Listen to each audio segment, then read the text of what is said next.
You can spend $10,000 in 4 months designing and developing the best looking church website in the world, but it's still not going to help your church and it's not going to help your community if nobody can find it. My name is Chris Jackson, but many people call me the SEO Priest, and I help churches with their search engine optimization. Today we're going to be talking about search engine optimization for church websites. And make sure you stick around to the end because we're going to be talking about a tactic for church websites that literally nobody else is talking about. I'm the only one who's going to tell you about it. Before we do that, I do want to ask you to like and subscribe. It helps get my information out to the rest of the world so that people can be blessed by being able to find churches. Before we go on, I do want to talk about why search engine optimization is important for churches. 2.2 million people search for churches near me every month. That's an incredible number. And search engine optimization is such a powerful means of helping your church grow and helping to bless people because these are people that are looking specifically for ministries like you. So every other form of church marketing, more or less, is interruption marketing. You're trying to distract people from whatever it is they're trying to do. So for example, your church sign out on the road, you're trying to grab a sliver of people's attention while they're trying to get to work or trying to get their kids to school. Same thing with social media marketing. You are trying to get attention from people as they're trying to be entertained at night, as they're sitting on their couch or whatever, and they don't necessarily have churches in mind at that time.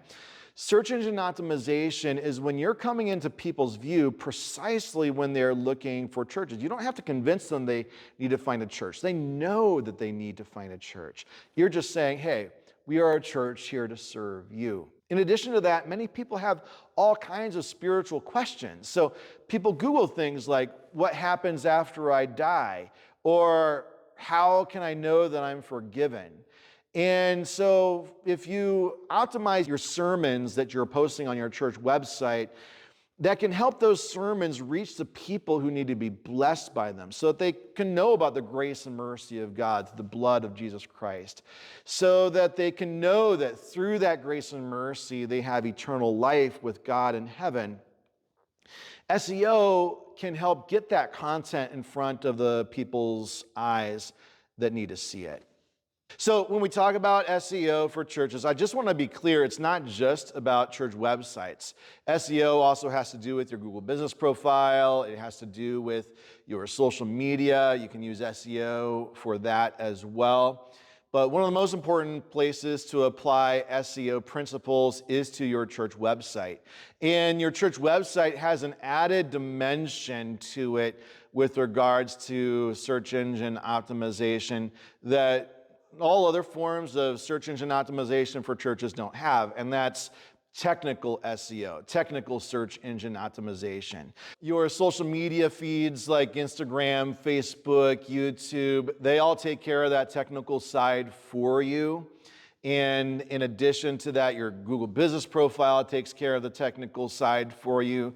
But when it comes to your church website, the technical SEO is on you. And it's between you and your various providers, whether that's your hosting, your content management system, whatever plugins you're using. But you have to make sure that the technical details are okay. And little small technical details can completely toast your website off of the internet. In fact, in most content management systems, there's one button that if you press it, it's going to nuke your site from the internet. So make sure you stick around as we talk about that. So we're going to talk about technical SEO first. And when it comes to technical SEO, probably the biggest advice is you got to have the right technologies in place. Now, a lot of these technologies will be in place if you are a do-it-yourselfer and you use a service like Wix or Squarespace. They're going to take care of a lot of this for you. They're going to take care of this as well if you have Webflow, a lot of these technical issues. But if you're using a WordPress website, which a lot of churches use WordPress, I use WordPress and I love it for a lot of purposes. A lot of these technical things aren't going to be in play with WordPress as it comes out of the box. So one of the most important things when it comes to technical SEO, if you've got a WordPress website, is to make sure that you have a plugin for SEO. The two most common plugins are Yoast and Rank Math. I tend to lean towards Rank Math these days for churches for several reasons. The most important reason is that some of the local SEO details that you can do in Rank Math, they're going to charge you for with Yoast. Yoast is still a great plugin for SEO, but that really leans me towards doing Rank Math for churches because you're going to need some of this local SEO stuff that you can dial in with Rank Math. Rank Math or Yoast are also going to help you with a lot of other technical details that we really don't need to dive deeply into, but just take my word for it. WordPress out of the box is not going to take care of these technical details.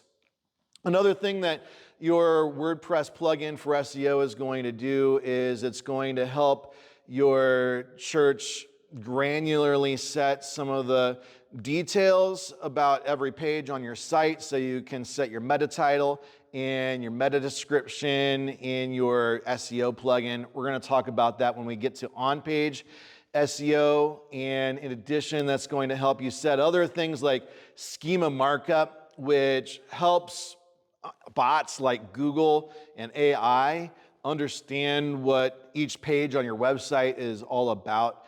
So you're going to take care of all of those details in that plugin. Now, when it comes to SEO, the other thing that we need to make sure on the technical side is that your website is loading fast. That's a problem that I can see in lots of churches. A good practice to help your website load quickly is to use a service called Cloudflare. Now, that's going to be a little bit advanced for some of you, but Cloudflare really does a lot to help websites speed up.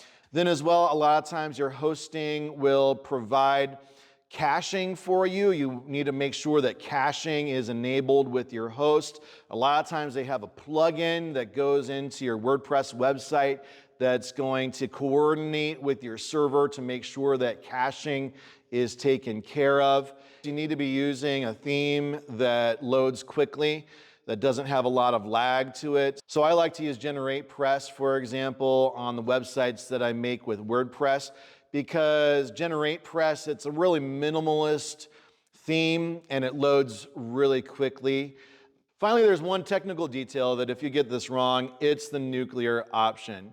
And no matter what you do, no matter how fast your site loads, no matter how well you've installed and configured SEO plugin on your site, if you have this setting wrong, and this is on really any content management system, this is on Wix, this is on Squarespace, this is on Webflow, you're going to run into problems here. And that's if you select a setting which discourages search engines from indexing your site. So the verbiage on this can be different in just about every content management system, but it goes along the lines of discourage search engines from indexing your site or block search engines from indexing your site. And that's useful, for example, when you're developing your website, but I have seen high-dollar developers forget to go back after they deliver that website and to unselect that setting. And if that setting is set to discourage search engines from indexing your site, it's never going to show up on the internet. And I've seen this more times than I can count of church websites that have basically told Google and told Bing and told ChatGPT, don't show me to your users. That's the nuclear option. You gotta make sure that your website is telling the bots, please come visit me and tell others about me. Another aspect of technical SEO is making sure that all of your links work correctly. So this includes like the links within your website, your internal links. So having broken links is a problem. And in addition to that, having links out to other websites that are broken, that's a problem as well. You need to make sure that all of your links work. and that they're all pointing exactly where you want them to. So those are the basics of technical SEO. Hey, before we go on, I want to tell you about a free resource that I'm really excited about. I prepared an over 50-point checklist to help you improve the search engine optimization for your church. If you follow this checklist, you're going to have the best SEO of any church in your area. SEO, it's about blessing people. People are looking for churches in your community. Go and download this free resource at churchseo.io/checklist. Now let's talk about the other two pillars of SEO, which is content and external validation. So for content, the most important page of content for your church website is your home page. So your home page ought to usually be optimized for the top level locale that you are located in. So by your top level locale, I basically mean the biggest geographic area that people actually search for. So let's say that you're located in Maplewood, Missouri. Maplewood is an inner ring suburb of St. Louis. You're going to want to optimize your homepage for St. Louis as a whole. And that's going to typically be the case for almost anywhere you're located, unless you're in a big megaplex like LA or New York City or even Houston. Then you might want to dial it down a little bit more. So if you're in New York City, for example, you might want to dial in your homepage to be optimized for your borough. If your borough is really competitive, maybe you want to even optimize it for your neighborhood within your borough in New York City. Otherwise, optimize it for whatever metropolitan area that you're a part of. And there are several places where you need to optimize. So the first place is in your URL. If you have the opportunity to adjust your domain name, like if you're doing a major overhaul of your web presence, now is the time to do it. Ideally, you're going to have the name of your locale and as well the word church in your domain name. I really like .church domain names for this purpose because it gets the word church in the domain name just without any kind of additional characters. And then a lot of times I like to have a part of the proper name of the church and the locale in there. So let's say that you're Grace Lutheran Church in St. Louis. A good domain name that I would like is gracestlouis.church, for example. Or let's say you're Faith Baptist Church in Lexington, Kentucky. I would do faithlexington.church. So it gets a bit of your name, it gets your locale, and it gets the fact that you're a church in your domain name. And that's going to help that when people search for things like churches in Lexington, Kentucky, you've told Google, we're a church in Lexington, Kentucky. That same principle applies in lots of other places on that page. So there is some stuff on the page that the user can't see, but Google can see. And this is your meta title and your meta description. So your meta title is a piece of HTML code, and that's what Google uses to pull in the title in its search results.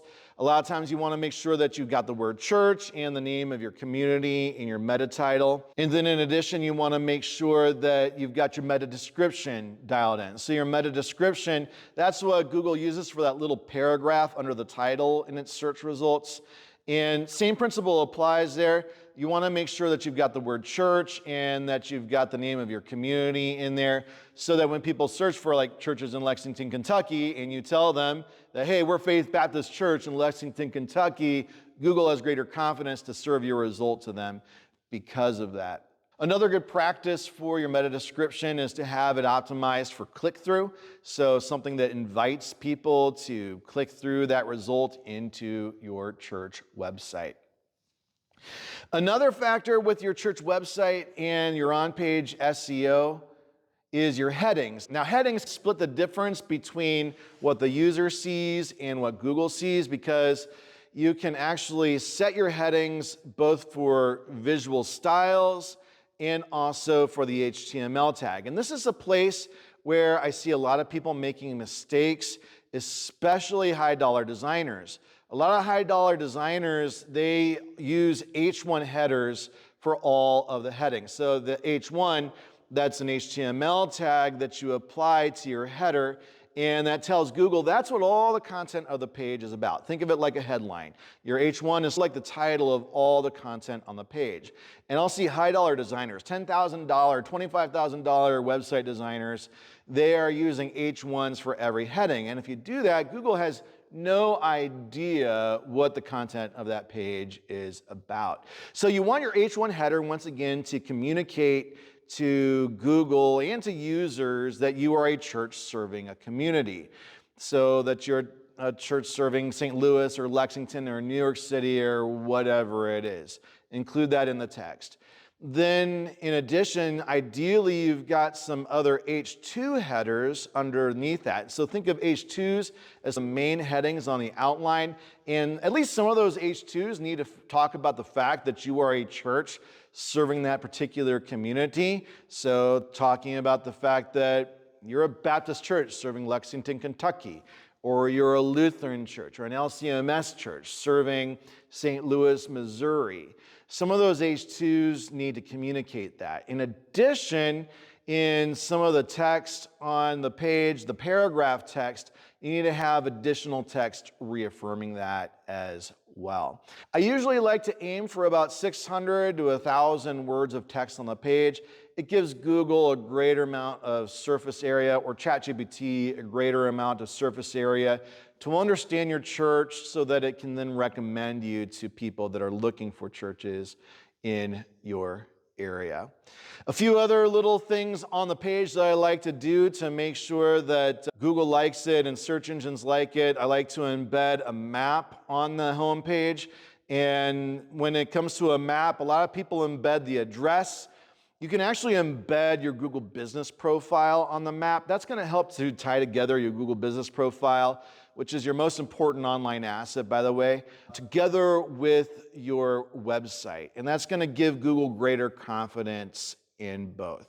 And so that's what you need to do on your home page.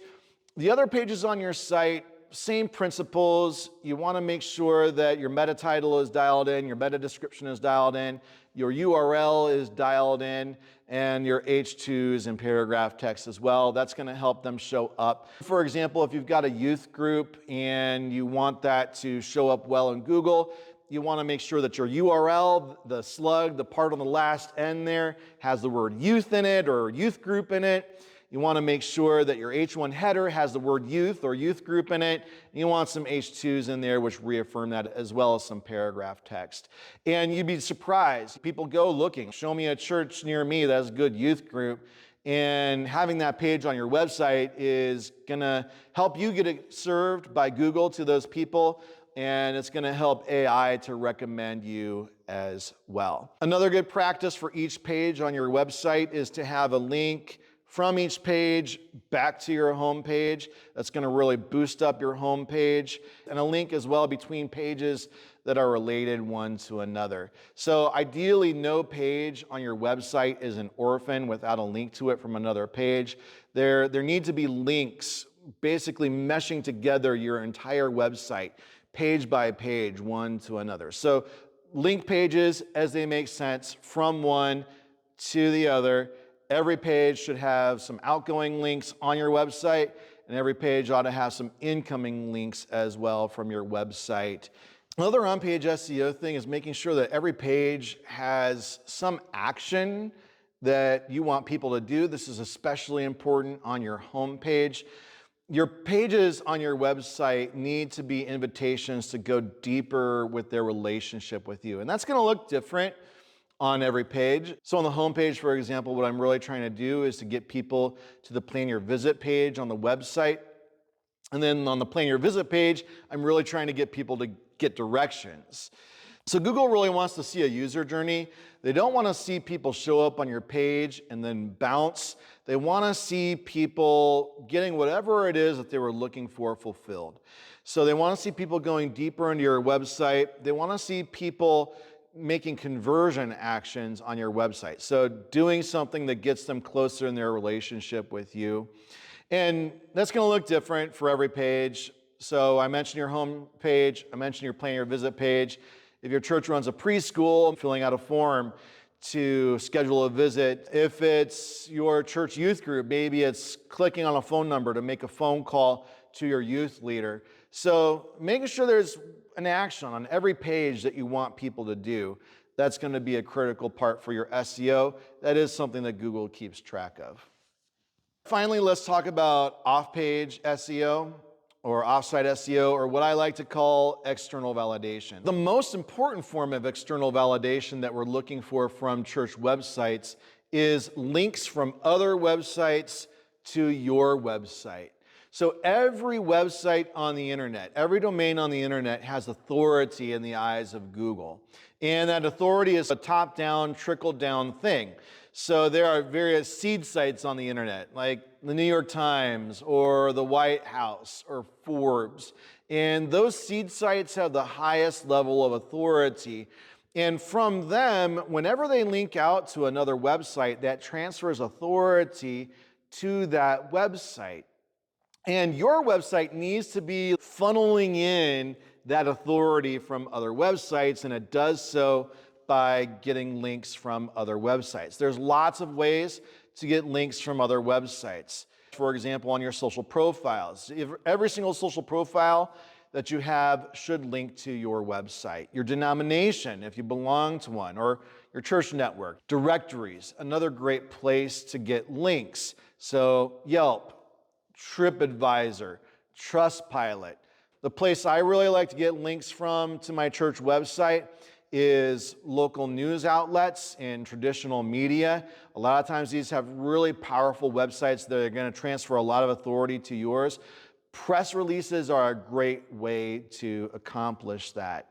Getting links from other churches to your churches. So maybe you have a directory page on your church website, and you can add a sister church to that web page and call them up and say, hey, I added your church website as a link to my website. Can you do the same to me?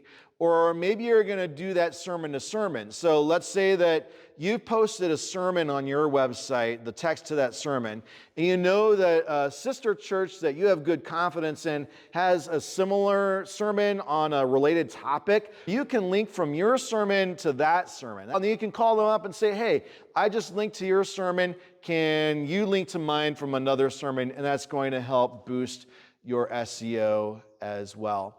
Ideally, you're building links to lots of places. You're building links to your homepage is your most important place to build links, but you can also build links to internal pages. So let's say you really want to emphasize a school that maybe your church is running. You want to build links to that school page from appropriate places as well. Or maybe there's a particular sermon that you're really excited about. Build links to that page, to that sermon. That's going to help boost it in the search results as well. Another form of external validation is user behavior. So that's where click-through rate optimization comes in. So making sure your meta description invites people to click, like to learn more about your church. Then as well, Google can track people as they interact with your website in their browsers, especially with Chrome. And Google wants to see people interacting with your website in ways that fulfill whatever it is they're looking for. So they don't want people to show up to your church website and then bounce out. For example, that's a really important reason why it makes sense for your church website to look good. It doesn't have to be a $10,000, $25,000 designer site. It just needs to look clean and it needs to look presentable so that people don't bounce right away. In addition to that, there ought to be a user journey on your website. So you want to draw people deeper into your website. So on your homepage, for example, it's good if they start to scroll down that page a little bit. That's a good user behavior that Google loves to see. So you want a lot of content on your homepage that's going to draw people deeper in. In addition, there needs to be links from your homepage deeper into your website. So maybe, for example, you've got a feed of your most recent sermons on that homepage, and that's going to draw people deeper into your website. Finally, I want to talk about one tactic that you can utilize on your church website that nobody else is going to tell you to do, and this is location pages on your website. This is something that you see lawyers do all the time, and lawyers have some of the best SEO imaginable. So what are location pages? Location pages are pages on your website that are communicating to people that we serve this particular community. And this can be lots of communities. You can have a page for every community around you. This is going to come in handy, especially if you are in a metropolitan area. So, for example, let's say that you're a church in Milwaukee, Wisconsin. And let's say in particular that you are located in Brookfield. Ideally, your homepage is going to be optimized for Milwaukee, but in addition to that, you should have some other pages on your website which are optimized for Elm Grove, which are optimized for Brookfield, where you're actually located, that are optimized for New Berlin. The way that I like to accomplish this is that I like to put a footer link to a page which is a Communities We Serve page. And then at that Communities We Serve page, there are links out to every single one of these landing pages. And over time, these are going to start to rank for some of these communities around you. And these can actually end up being some of your most visited pages because most churches aren't doing this. And they're not optimizing on a hyper-local way. I prepared an over 50-point checklist to help you improve the search engine optimization for your church. If you follow this checklist, you're going to have the best SEO of any church in your area. SEO, it's about blessing people. People are looking for churches in your community. Go and download this free resource at churchseo.io/checklist.